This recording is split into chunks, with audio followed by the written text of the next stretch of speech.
Another concern from the pending Comcast-NBC merger is programming, since the company would be providing service and content. To address this fear, both companies have agreed to expand Spanish-language programming by launching a new Spanish-language multicast channel on Telemundo's digital broadcast spectrum and feature the network's programming on demand. Comcast also committed to add a number of new independently owned and operated channels to its systems starting in 2011 and expand distribution of currently carried networks that target the Latino community with English or Spanish language programming. Why is this significant? And are these kinds of agreements things that are binding? In the past, there have been times when companies have made promises in order to get a regulatory favor or something that they wanted from the FCC, and they made assurances, and after a while, nobody enforces them. Is there a way to make the deal conditional on these kinds of performance?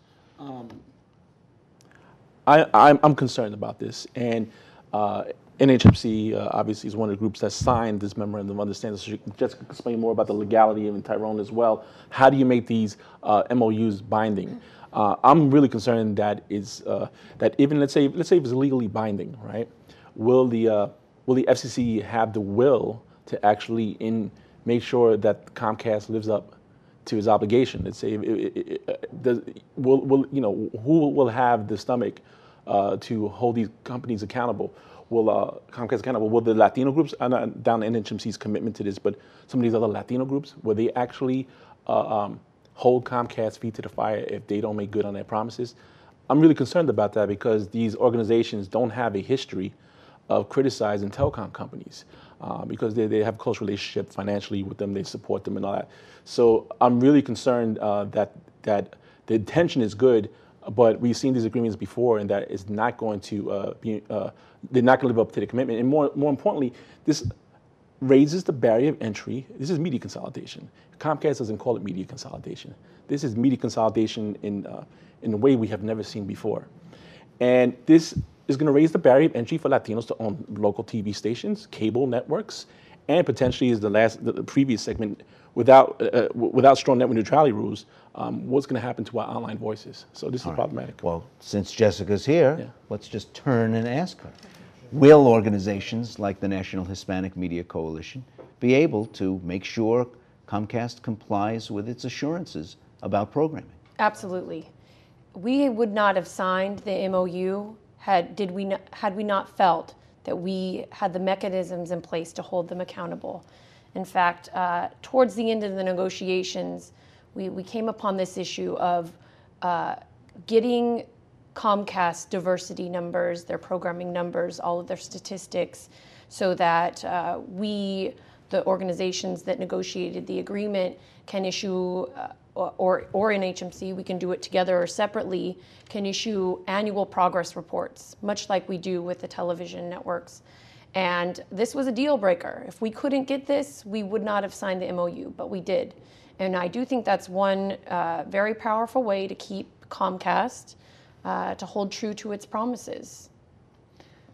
But that doesn't change your opposition to the merger, Tyrone. No, it doesn't. It doesn't change our opposition because we believe that on balance, a consolidation like this, which is going to lead to replication, to similar consolidations involving other networks and cable companies and movie studios, is going to result in a drastic reduction in the number of voices, and therefore a drastic reduction in the variety, the cacophony of different voices that exist in this marketplace. And that is going to hurt us all.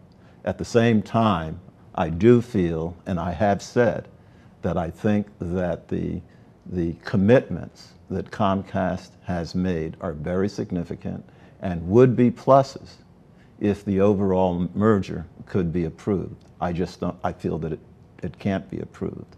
I would also say that it is extremely important that the groups, and there are a number of them who have entered into these MOUs. A MOU is not a binding contract. An MOU is a Memorandum of Understanding.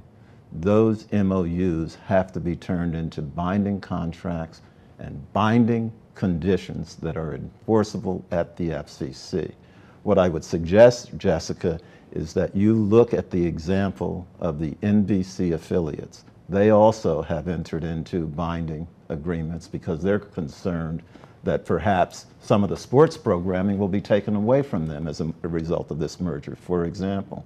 And what they've done is made a filing at the FCC saying, make this agreement a condition of the merger. And that's what Well, your group there's need to obviously a legal difference between Yeah. a condition and a memorandum of understanding. But is an embarrassment like cash? I mean, don't companies want to avoid the embarrassment of having it publicly disseminated that they have not lived up to their agreements? Here's what I think is happening as a result, one of the results of this proposed merger.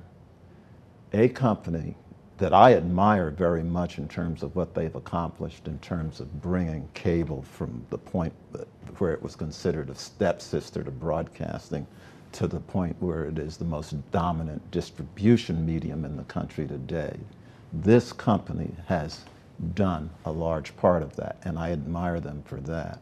But what they have also been is they have been a pretty much insular, vanilla operation that has really not, if they've appreciated, they haven't responded to that appreciation in terms of making sure that they represented in a broad way the diversity in this country. What this merger is forcing them to do is to come to terms with their past lack of concern or at least lack of performance in this area.